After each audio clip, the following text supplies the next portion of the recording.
మనిషి మెదడు గురించి మాట్లాడితే ఇది ప్రపంచంలోనే అత్యంత క్లిష్టమైన ఆర్గానిక్గా భావించబడుతుంది. రోజుకి ఇది సుమారు 70,000 ఆలోచనలు మన మెదడులో వస్తూ ఉంటాయి. వాటిలో మనకు చాలా వరకు గుర్తుండవు. ఎందుకంటే మెదడు అనవసరం లేని సమాచారాన్ని ఆటోమేటిక్గా తొలగిస్తూ ఉంటుంది. ఇదే కారణంగా మనం కొన్ని విషయాలు మర్చిపోతాం, కానీ ముఖ్యమైన విషయాలు మాత్రం గుర్తుంచుకుంటాం. ఇది మన సర్వైవల్ కోసం మెదడు తీసుకునే ఒక తెలివైన విషయం. మీరు నమ్మలేకపోవచ్చు, కానీ మన శరీరంలో ఉన్న బ్యాక్టీరియా సంఖ్య మన శరీర కణాల కంటే ఎక్కువగా ఉంటుంది. ఇవన్నీ హానికరం కాదు. చాలా బ్యాక్టీరియా మన ఆరోగ్యానికి ఉపయోగపడతాయి. ముఖ్యంగా జీర్ణక్రియలో పెద్ద పాత్ర పోషిస్తాయి. మనం తినే ఆహారం సరిగ్గా జీర్ణం కావడానికి ఈ సూక్ష్మజీవులు సహాయపడతాయి. మనం చూస్తున్న ఆకాశం నీలి రంగులో ఉంటుందనుకుంటున్నాం, కానీ నిజానికి ఆకాశం ఎలాంటి రంగు ఉండదు. సూర్యకాంతి వాతావరణంలోకి వచ్చినప్పుడు అందులోని నీలి తరంగాలు ఎక్కువగా వ్యాప్తిస్తాయి, కాబట్టి మనకు ఆకాశం నీలిగా అనిపిస్తుంది. ఒక ఎలుగుబంటి చాలా భారీగా అనిపించినా అది చాలా వేగంగా పరిగెత్తగలదు. కొన్ని ఎలుగుబంట్లు గంటకు 50 కిలోమీటర్ల వేగంతో పరిగెత్తగలవు. మనిషి మాత్రం దానికంటే తక్కువ వేగంతో పరిగెడతాడు, కాబట్టి ఎలుగుబంటి నుండి తప్పించుకోవడం చాలా కష్టం. మొసలి ఒక శక్తివంతమైన జంతువు అయినప్పటికీ అది తన నాలుకను బయటకు తీయలేని ప్రత్యేక లక్షణం కలిగి ఉంటుంది. ఎందుకంటే దాని నాలుక దాని నోటి లోపల ఫిక్స్ అయి ఉంటుంది. ఇది దాని ఆహారాన్ని పట్టుకోవడంలో ప్రత్యేకమైన అడాప్టేషన్. తేనె ఎప్పటికీ చెడిపోదు. వేల సంవత్సరాల పాటు నిల్వ ఉంచినా కూడా అది పాడవదు. ఎందుకంటే తేనెలో ఉన్న తక్కువ తేమ మరియు అధిక ఆమ్లత్వం బ్యాక్టీరియాను పెరగకుండా నిరోధిస్తాయి. అందుకే పురాతన ఈజిప్ట్ సమాధులలో కొనుక్కున్న తేనె ఇప్పటికీ తినదగిన స్థితిలో ఉంది. మనం నవ్వినప్పుడు కేవలం 15 కండరాలు మాత్రమే పనిచేస్తాయి, కానీ కోపంగా ఉన్నప్పుడు మాత్రం 40 కంటే ఎక్కువ కండరాలు పనిచేస్తాయి. అంటే నవ్వడం మన శరీరానికి తక్కువ శ్రమతో కూడుకున్న పని. అదే సమయంలో నవ్వు మన మానసిక ఆరోగ్యానికి కూడా చాలా మెరుగుపరుస్తుంది. మనం నిద్రపోతున్నప్పుడు మెదడు పూర్తిగా ఆగిపోదు. ఇది ఇంకా పనిచేస్తూనే ఉంటుంది. ముఖ్యంగా మన జ్ఞాపకాలను సరిచేసి రోజంతా జరిగిన విషయాలను ప్రాసెస్ చేస్తుంది. అందుకే మంచి నిద్ర చాలా అవసరం. మన హృదయం రోజుకు సుమారు 1,00,000 సార్లు కొట్టుకుంటుంది. ఇది మన శరీరంలో రక్తాన్ని పంపిస్తూ ప్రతి భాగానికి ఆక్సిజన్ మరియు పోషకాలు అందిస్తుంది. ఇది ఆగిపోతే మన జీవితం వెంటనే ప్రమాదంలో పడిపోతుంది. ఒక మేఘం చాలా తేలికగా కనిపించినా అది లక్షల కిలోల బరువు కలిగి ఉండొచ్చు, కానీ అది గాలిలో తేలుతుంది. ఎందుకంటే అది చాలా పెద్ద పాత్రలో విస్తరించి ఉంటుంది మరియు గాలి ప్రవాహాలు దాన్ని నిలబెడతాయి. ప్రపంచంలో ప్రతి నిమిషంకి 100 మంది పిల్లలు పుడుతున్నారు. ఇది మన జనాభా ఎంత వేగంగా పెరుగుతుందో చూపిస్తుంది. ప్రతి కొత్త జీవితం ప్రపంచానికి ఒక కొత్త ప్రారంభం. ఎడారి అంటే ఎప్పుడు వేడని అనుకుంటాం, కానీ కొన్ని ఎడారుల్లో రాత్రి వేళల చాలా చల్లగా ఉంటాయి. కొన్ని సందర్భాలలో మంచు కూడా పడుతుంది. ఇది అక్కడి వాతావరణ పరిస్థితుల వల్ల జరుగుతుంది. మనం రాత్రి చూసే నక్షత్రాలు నిజానికి గతంలో వెలిగిన వెలుగులు. కొన్ని నక్షత్రాలు ఇప్పటికే మాయమైపోయినా వాటి వెలుగులు మనకు ఇప్పటికీ కనిపిస్తుంది. ఎందుకంటే వెలుగు మన దగ్గరకు రావడానికి సంవత్సరాలు పడుతుంది. ఒక చిన్న చీమ తన బరువు కంటే 50 రెట్లు ఎక్కువ బరువును మోయగలదు. ఇది దాని శరీర నిర్మాణం వల్ల సాధ్యమవుతుంది. మన శరీరంలో ఉన్న ప్రతి కణంలో DNA అనే అద్భుతమైన సమాచారం నిల్వ ఉంటుంది. ఈ DNAలో మన శరీర నిర్మాణం నుండి మన లక్షణాల వరకు అన్ని వివరాలు కోడ్ రూపంలో ఉంటాయి. ఒక మనిషి DNA మొత్తం సమాచారాన్ని పుస్తకాల రూపంలో రాస్తే వేల సంఖ్యలో పుస్తకాలు అవుతాయి. అంటే మన శరీరం ఒక లైబ్రరీ లాంటిది అని చెప్పవచ్చు. పాములు మనలాగే కళ్ళు ముయ్యలేవు, ఎందుకంటే వాటికి కంటి పలకలు ఉండవు. వాటి కళ్ళపై ఒక పారదర్శక పొర ఉంటుంది. అది ఎప్పుడు కళ్ళను కాపాడుతుంది. అందుకే పాము ఎప్పుడు చూస్తూనే ఉన్నట్లు అనిపిస్తుంది. ఒక ఆక్టోపస్కి 3 హృదయాలు ఉంటాయి. అందులో 2 హృదయాలు గిల్స్కి రక్తాన్ని పంపుతాయి, మరొకటి శరీరానికి పంపుతుంది. ఇంకా ఆశ్చర్యకరమైన విషయం ఏమిటంటే ఇది తన రంగును, ఆహారాన్ని కూడా మారుస్తుంది. ఇది దాని రక్షణకు ఉపయోగపడుతుంది. మనం రోజుకు సుమారు 20,000 సార్లు ఊపిరి తీసుకుంటాం. ఇది మనకు తెలియకుండా జరుగుతున్న ఒక నిరంతర ప్రక్రియ. ఆక్సిజన్ లేకపోతే మన శరీర కణాలు కొన్ని నిమిషంలోనే పనిచేయడం ఆపేస్తాయి. గాలి కనిపించదు, కానీ అది లేకుండా జీవితం అసాధ్యం. మన ప్రతి క్షణం దాని మీదే ఆధారపడి ఉంటాం.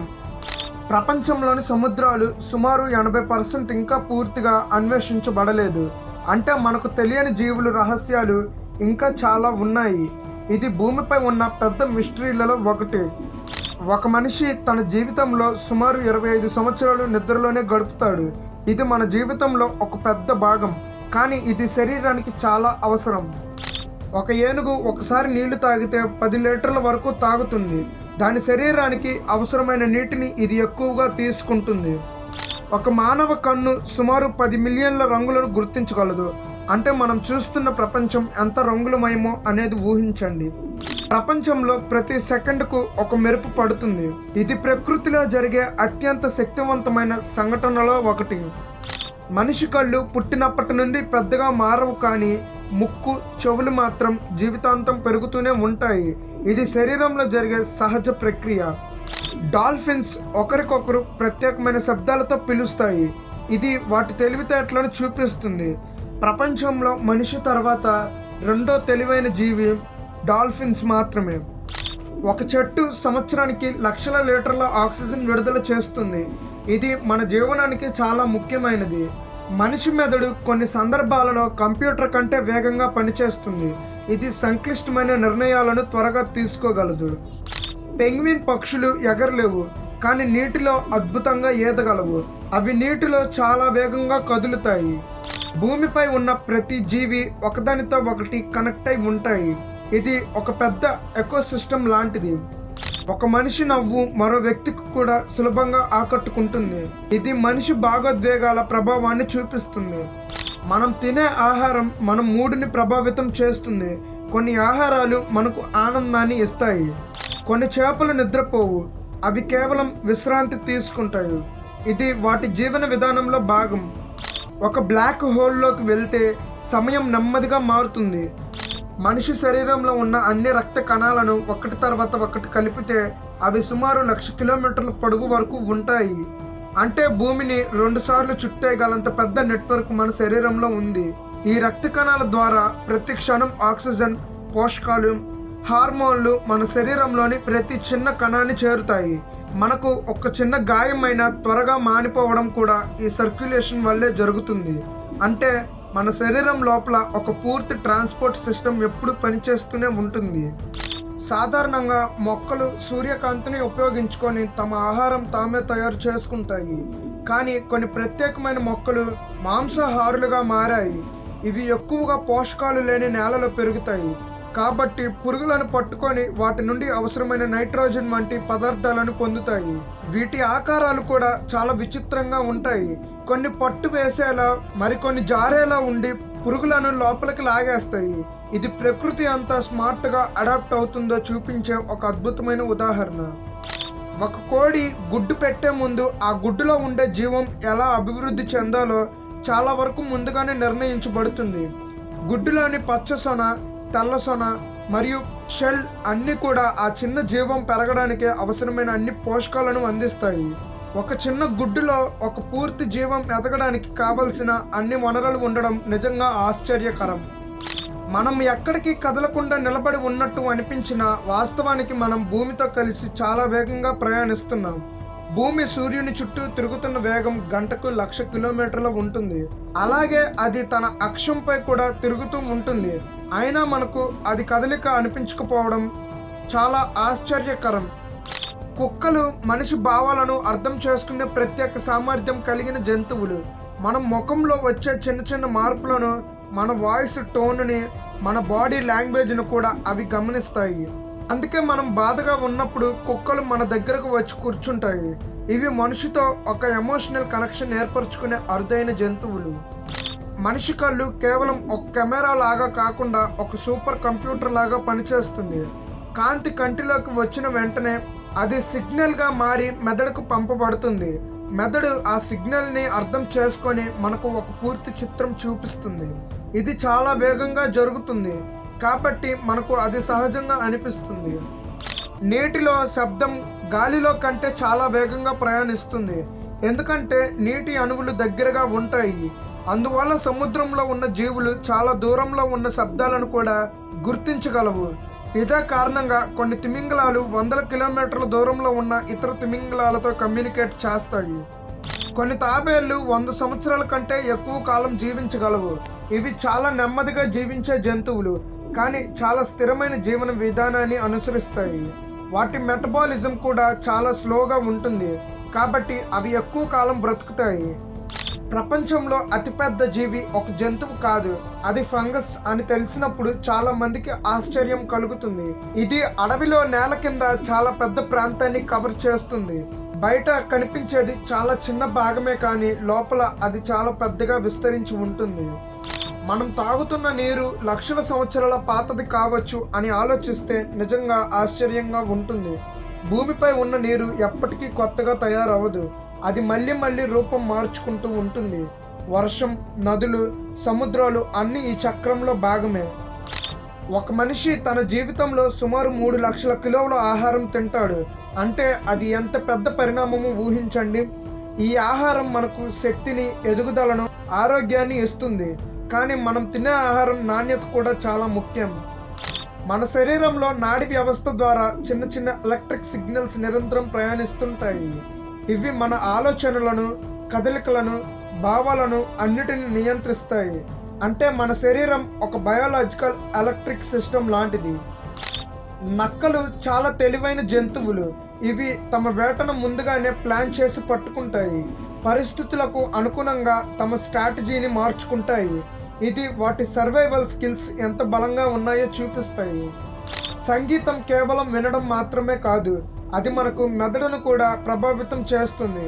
కొన్ని పాటలు మనకు ఆనందాన్ని ఇస్తాయి, కొన్ని మనకు బాధను గురిచేస్తాయి. సంగీతం మన భావోద్వేగాలను నియంత్రించే శక్తి కలిగి ఉంది. మన గుండె కొట్టుకునే శబ్దం మనకు వినిపించకపోయినా అది నిజంగా ఒక శక్తివంతమైన రిథంతో పనిచేస్తుంది. గబ్బిలాలు సౌండ్ వేవ్స్ను విడుదల చేసి వాటి ప్రతిధ్వనిని వినడం ద్వారా దారి కనుక్కుంటాయి. దీనిని ఎకో లొకేషన్ అంటారు. ఇది పూర్తిగా చీకటిలో కూడా వాటికి సహాయపడుతుంది. మనం ఉపయోగిస్తున్న ఫోన్ లేదా కంప్యూటర్లో ఎంత స్టోరేజ్ ఉందో చూసి ఆశ్చర్యపోతుంటాం, కానీ మన మెదడు సామర్థ్యం వాటన్నిటికంటే కూడా ఎక్కువగా ఉంటుంది. శాస్త్రవేత్తలు అంచనా ప్రకారం మన మెదడులో లక్షల గిగాబైట్ల సమాచారాన్ని నిల్వ చేయగలదు. మనం చూసే ప్రతి దృశ్యం, వినే ప్రతి శబ్దం, అనుభవించే ప్రతి భావం ఇవన్నీ మెదడులో